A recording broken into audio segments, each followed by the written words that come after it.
Matara whātu se whapoponga le nei o telefou o le Radio Samoa mai Australia. O le a whaingofi atu le whaimalanga i Amerika, a matatu tausanga fōu mō tangata Australia, e mai sei lato e masani le whaimalanga i le malo tele. O le ua whaamaonia mai le whainga malo le tunu o le a au fia ima Australia i le US Global Entry Program i le tausanga fōu. Au whailoa le Minister le vai whafo Penny Wong e tāua le nei suinga i le sootanga i le vāua tunu e lua mō le anga i luma. O le awa iai le por kalame le nei Amerika o le a whaamautu wai le vāwala lata o sootanga ma le mālosi o le mafutanga atunu e lua ai le ngata i leo le whaalele iai fo i o sootanga whaapisinisi.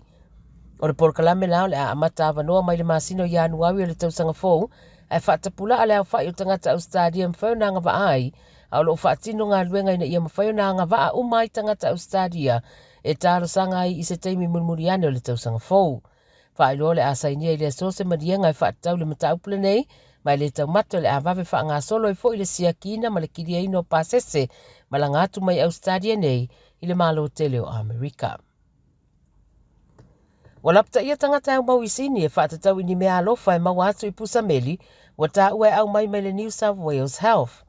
O whaeloa se whamtalanga mai le New South Wales Health o cards maa fifi wa tuuina i pusameli a ainga i isi paenga o le city o whaeloa ai o ni mea alofa mo le whai o ni tong fitinga mai le o ni mea alofa ia mai le New South Wales Health. O maena longa ina le mataupu i leo leo ma wa whautua mai le Health New South Wales a whai ai maua e ni ainga i eitu ai ngā fifi ina ia la whai e au noa ma le talaina. Te whaamanatua i tangata ia whae tete le au tau whaavalea wa le ilonga se tu ai ngā awala e whao ngā mai. O nisi upolo tu si ai lungo ia fifi le Britania Compliments of Our Father.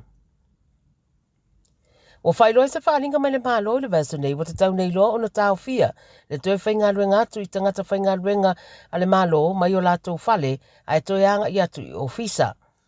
Wai mai le malo e peona ripotia le 7 News, wa te tau na toi wha ngā solo ngā ruenga e peona sau wai ai le i o mai le COVID-19, ma o te tau na toi whai ngā ruenga umai o ofisa li maaso le vai aso. Pei tai whai mai le uni o lo tūla i mo tangata whai ngā ruenga le malo le PSA, Public Service Association, o so se tangata whai ngā ruenga i la ngona ua tau fia avanoa e whetuna i eile whaatinonga o ngā ruenga e mawhai ona whesota i atu. O le whaatulangana na whaelo mai le malo le vasenei u whaelo ai, e ave lava le wha mua i le whaia o ngā ruenga i le whale whai ngā ruenga, au nisi whetuna inga e whaia e ngā rurue ai mai le whale i nisi teimi e te tau o na sila tutoa i ai mua. Whai mai le 7 News e iei tangata whai ngā ruenga ua whaeloa e siri ai i a lātou le whai ngā ruenga mai le whale i aso uma.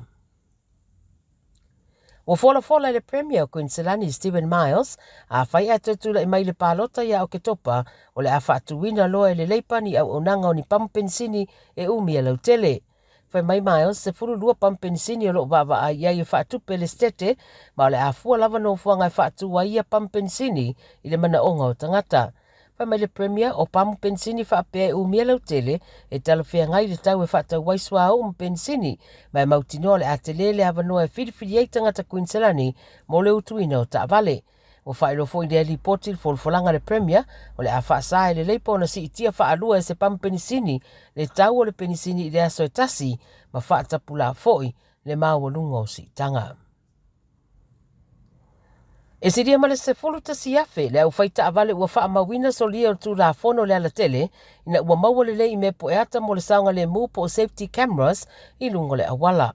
O New South Wales le ana whai eile suenga ma o te tonu lava le piriota o le masina wha mawina ai le au wha inga tele le ausol tū la fono. O nisi ata ua maua atuai pepe o whaata oto i lungo o vai o le pasese e reini no fua pe whai a fo ini fusi pau. Wai mai le ripoti o atu le whātesi ma le 5 miliona le au whai o ia whaasalanga tu whaatasi i te tonu le 2 aso. Sauno ai le Minister o le alatele John Graham e matua i whaate ia i le atulanga. O le whaasalanga a mata o sori ngā tū la fono e au fiai fusi pau e a mata le whaase lau se fulu ma le tolu ti merit points ma o le 5% o sori ngā tū la fono na whaamawina e whaatatau i le whai o fusi pau.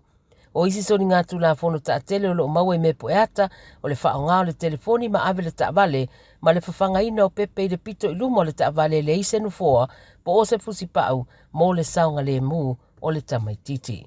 Tala na le Radio Samoa mo le nei fo i aso lua ia e toe mau fo i seisi whaopoponga tai au wha soifua ia.